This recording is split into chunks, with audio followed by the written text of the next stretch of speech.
what's going on. So, just killing some time while I'm in traffic. Thought I would tell a story that I can't really believe I haven't told yet, just because it's so relevant to, you know, this channel. But I mentioned him once in the video where I talked about a drug dealer calling me. He's a family friend, I guess you could call it, without kind of getting too complicated into how I know him. But knew his family. My family knew his family back when we lived in New England. Eventually, we both moved down here to Florida, and I forget how we kind of got. That's right.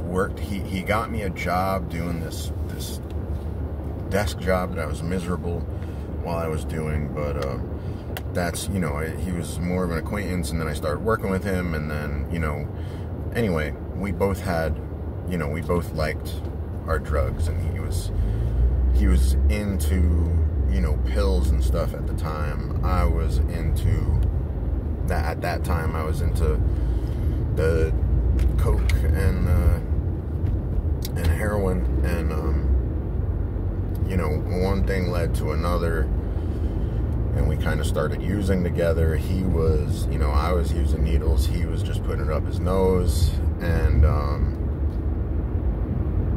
you know, he ended up getting the connection from me, and then I kind of got on my feet, and you know, he was still, and this guy, he was older than me. He was like, when he passed away, he was in his 50s, like 51 or something. But you know, it kind of made me feel guilty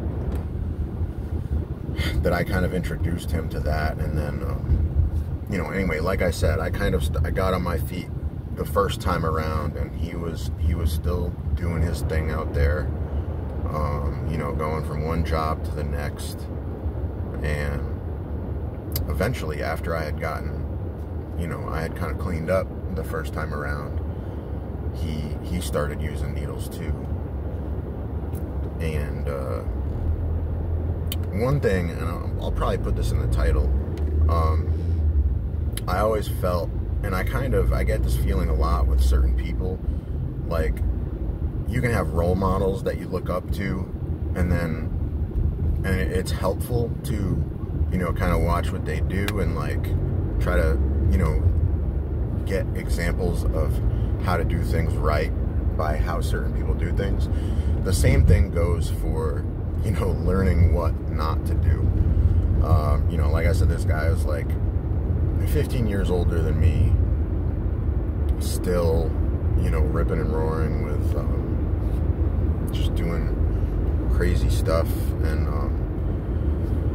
you know, I just remember thinking, I always, like, man, I don't want to be like that still at that age. Like, I hope I get it figured out by then. I kind of always had thoughts like that in the back of my mind. And we never talked about, like, we weren't really great friends. Like, he was a really superficial person, and like, he really had some kind of issues. I mean, like, we never talked about what it was, or what they were, but like, he was just a really impulsive guy, and like, I don't know, man. I mean, to this day, like, I'll always kind of wonder exactly what it was going on inside him that bothered him. But anyway, I guess kind of getting to the point of the title of this story, I think this was around the time where I kind of lost custody of my kid and like my overdose. It's about 3 years ago. He ended up, you know, he claimed he wasn't using. There was, like, you know, I saw him kind of here and there. I mean, he lived next to me. He was literally my neighbor. And then one day, he was still going to those same people that I had kind of introduced him to. And one day he turned up dead. just, and in the house that I live in now, he just, well, actually, technically, he didn't die inside the house, but had a stroke. He lived with his dad. His dad was quite old and was like almost deaf, literally. Had a stroke on the floor of his bedroom, was there for about a day before his dad like went to check on him. I think he was in a coma at the time that the ambulance got there. They took him to the hospital. By that time, his brain, certain parts of his brain had gone without oxygen for so long that it was a lost cause, and you know, they had to pull the plug. And he had cocaine in his system, and you know, cocaine will cause a stroke.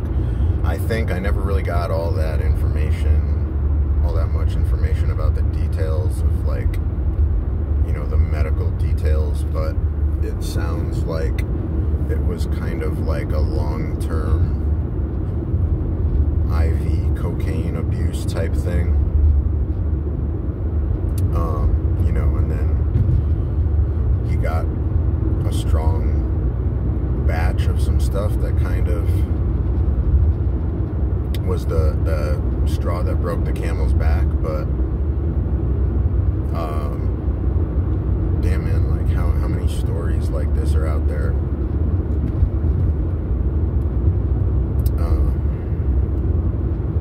Yeah, I don't know, I'm just kind of, like usual, kind of rambling, but it's really sad. I'll always wonder, like, because he was a smart dude. Like, he knew how to work on cars. Like, he had a degree in, like, from like some mechanical institute, and he was, I want to say, a software engineer too. Like, the job that I worked with him at was like handling inventory for he was a programmer. It was handling inventory for a company, or working for a company that handled inventory for like seafood companies in the Northeast. And yeah, he programmed for them, and then you know, he lost that job because of his drug stuff, and then he got a job working for JetBlue. And like, yeah, I remember when he was working for JetBlue, like, I'd be meeting up with him at like 5 in the morning, because these people were, at the time, they were open 24 hours. I'd be meeting up with him at like 5 in the morning to go to Orlando and grab stuff for him with him before he went to work. And like, he could have done so much. Like, he could have been in such a different position in his life if he had, like, figured this stuff out. And like, he just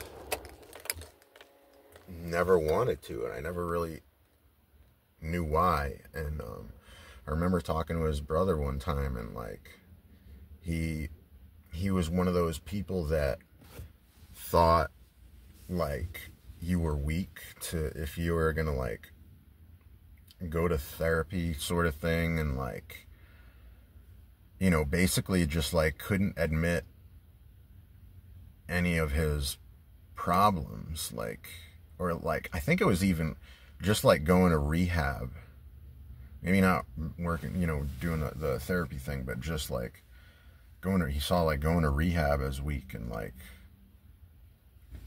you know, he wanted to handle it on his own. And it's really just making an excuse because you don't want to stop.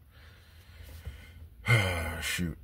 I wanted the point of this video to be a little bit more solid, but I guess at this point I'm just, you know, I wanted kind of more of a moral to this story, but I'm just kind of telling a story for the sake of telling a story at this point. But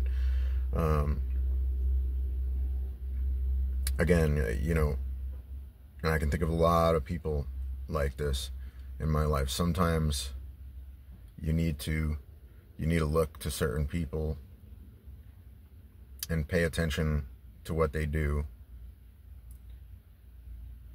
and learn what not to do from them.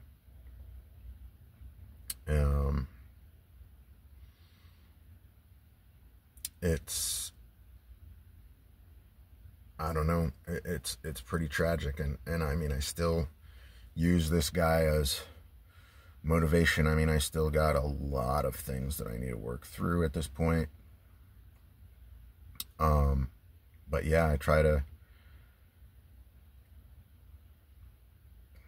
use this dude and lots of other people as examples of what I don't want to be like. You know, and try to use that as motivation. You know, you see somebody, and it's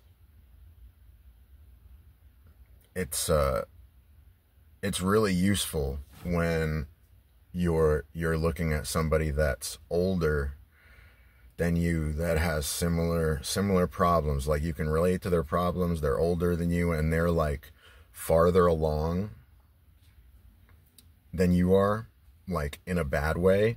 And it's like, you can kind of look to them and be like, wow, like, this is where I'm going to be in 10, 15, 20 years if I don't figure this stuff out. So, I guess so. Yeah, I guess there's your moral of the story.